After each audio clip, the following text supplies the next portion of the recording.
വ്യക്തിപരമായ കാരണങ്ങളാൽ ഞാൻ ഇന്നലെ ഉച്ചയോടുകൂടി കോർപ്പറേഷൻ്റെ ചെയർമാൻ സ്ഥാനത്തു നിന്നുള്ള രാജി ഔദ്യോഗികമായി സമർപ്പിച്ചു.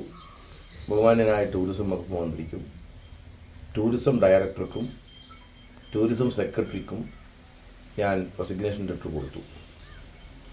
അത് KTDCയുടെ ചെയർമാൻ സ്ഥാനത്ത് നിന്ന് മാത്രമുള്ള രാജിയാണ്. അതിൻ്റെ അർത്ഥം KTDCയും പാർട്ടിയും തമ്മിൽ ബന്ധമൊന്നുമില്ല. പാർട്ടി മെമ്പറായിട്ട് ഞാൻ തുടരുകയാണിപ്പോൾ. ട്രേഡ് യൂണിയൻ രംഗത്ത് ഞാൻ പ്രവർത്തിക്കുന്നുണ്ട്. എൻ്റെ രാജിക്കത്തിൽ പ്രത്യേകം പരാമർശിച്ചൊരു കാര്യം, എൻ്റെ സ്വമനസ്സാലെ ഞാൻ എടുത്തൊരു തീരുമാനത്തിൻ്റെ ഭാഗമായിട്ടാണ് ഈ രാജി ഉണ്ടായത്. രാജി കൊടുക്കാൻ ഞാൻ തീരുമാനിച്ചത്, രാജി കൊടുത്തത്. എന്നാൽ 5 വർഷക്കാലത്തെ KTDCയിലുള്ള എൻ്റെ അനുഭവങ്ങൾ ഒരിക്കലും വിസ്മരിക്കാൻ സാധിക്കില്ല. കാരണം ഡയറക്ടർ ബോർഡും ബഹുമാന്യയായ മാനേജിംഗ് ഡയറക്ടറും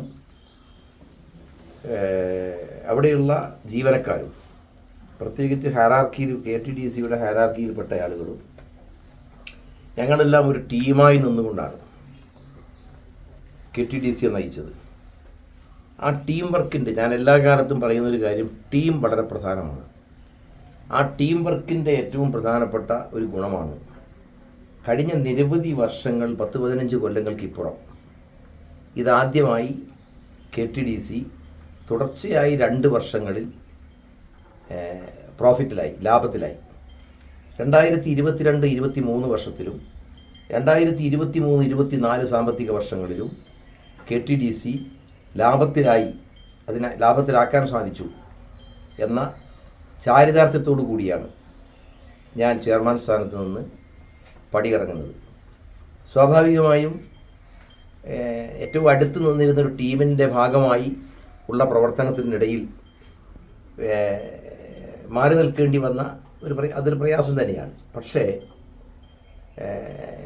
ഞാൻ എൻ്റെ സ്വമനസ്സാലെ എടുത്തൊരു തീരുമാനമായതുകൊണ്ട് നടത്തിയ കാലത്തെ പ്രവർത്തനങ്ങൾ വളരെ സന്തോഷമുളവാക്കുന്നതായിരുന്നു എന്ന കാരണം കൊണ്ട് അതിലെനിക്ക് മനപ്രയാസമൊന്നുമില്ല.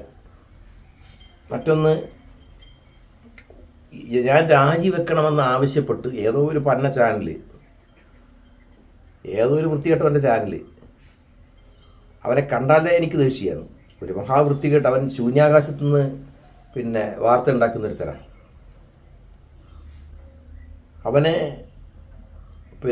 അവൻ കൊടുത്ത കാര്യമൊന്നുമല്ല. ഇതൊരു നിർദ്ദേശപ്രകാരമാണ്. ആരുടെയും നിർദ്ദേശം ഉണ്ടായിട്ടില്ല. ഒരാളുടെയും, ഒരു കമ്മിറ്റിയുടെയോ ഒരാളുടെയോ ഒരു നിർദ്ദേശവും രാജിവെക്കണമെന്ന് ആവശ്യപ്പെട്ടുകൊണ്ട് എൻ്റെ നേരെ വന്നിട്ടില്ല. ഞാൻ സ്വമനസ്സാലെ എടുത്ത തീരുമാനമാണത്.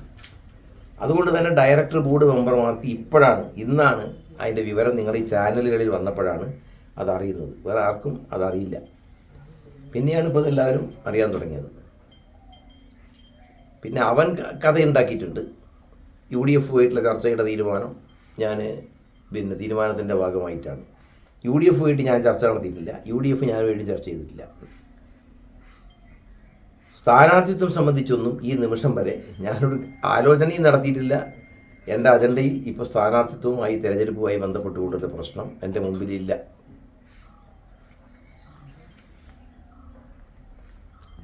തെരഞ്ഞെടുപ്പ് സമയത്തിൽ രാജി പാർട്ടിയെ സമ്മർദ്ദത്തിലാക്കുന്ന കാര്യമോ?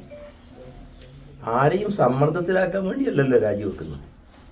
അങ്ങനെ സമ്മർദ്ദത്തിലാക്കാൻ, ആരുടെയെങ്കിലും സമ്മർദ്ദത്തിന് വഴങ്ങാൻ തയ്യാറുള്ളൊരു പാർട്ടി അല്ലല്ലോ. അപ്പം അതുകൊണ്ട് അതിലൊന്നും ഒരാശങ്കയും എനിക്കില്ല. ആരെയും സമ്മർദ്ദത്തിലാക്കുന്നതല്ല. ഇത് തികച്ചും വ്യക്തിപരമായ കാരണം കൊണ്ടാണ്. കൂടുതൽ സമയം സംസാരിക്കാൻ എനിക്കൊണ്ട് പറ്റില്ല. ഞാനിപ്പോൾ വന്ന ഉടനെ ഡോക്ടറെ അടുത്തേക്കാണ് പോയത്. പറഞ്ഞു മനസ്സിലായോ? അപ്പോൾ അതുകൊണ്ട് ഒരു തുടർന്നുള്ള കാര്യങ്ങളൊന്നും ഇപ്പോൾ നിങ്ങൾ തുടർച്ചയായിട്ട് എന്തെങ്കിലും ചോദിക്കുകയാണെങ്കിൽ എന്ന് മറുപടി പറയാൻ എന്നെ കൊണ്ട് പറ്റില്ല. കാര്യം KTDCയെ മികച്ച രീതിയിൽ നയിച്ച ഒരു ചെയർമാൻ എന്ന രീതിയിൽ താങ്കളുടെ രാജി മുഖ്യമന്ത്രി സ്വീകരിക്കാതിരിക്കാനുള്ള ഒരു സാഹചര്യം ഉണ്ടോ? ഏത്? കാരണം താങ്കൾ മികച്ച രീതിയിൽ KTDCയെ നയിച്ച ഒരാളല്ല. അതല്ല, അതൊക്കെ അദ്ദേഹത്തിന് അറിയാമല്ലോ. അദ്ദേഹത്തിന് KTDCയുടെ ചുമതല ഏറ്റെടുത്ത സന്ദർഭത്തിൽ എൻ്റെ ഭാഗത്തു നിന്ന് വന്നിട്ടുള്ള കാര്യങ്ങൾ, ഞാൻ ചെയ്ത കാര്യങ്ങളെ സംബന്ധിച്ചെല്ലാം ഉള്ള ധാരണ ബഹുമാന്യനായ കേരളത്തിൻ്റെ മുഖ്യമന്ത്രിക്കറിയാം. പക്ഷേ രാജി കൊടുത്തത് ഞാനാണല്ലോ. അതുകൊണ്ട് രാജി സ്വാഭാവികമായിട്ടും അവർ സ്വീകരിക്കണമല്ലോ. അതാണ്. അല്ല, തുടരണമെന്നൊരു നിർദ്ദേശം അല്ല, അങ്ങനെ അതൊന്നും ഇപ്പോൾ നമ്മുടെ മുമ്പിലില്ലല്ലോ അങ്ങനത്തെ ഒരു വിഷയം. ശരി.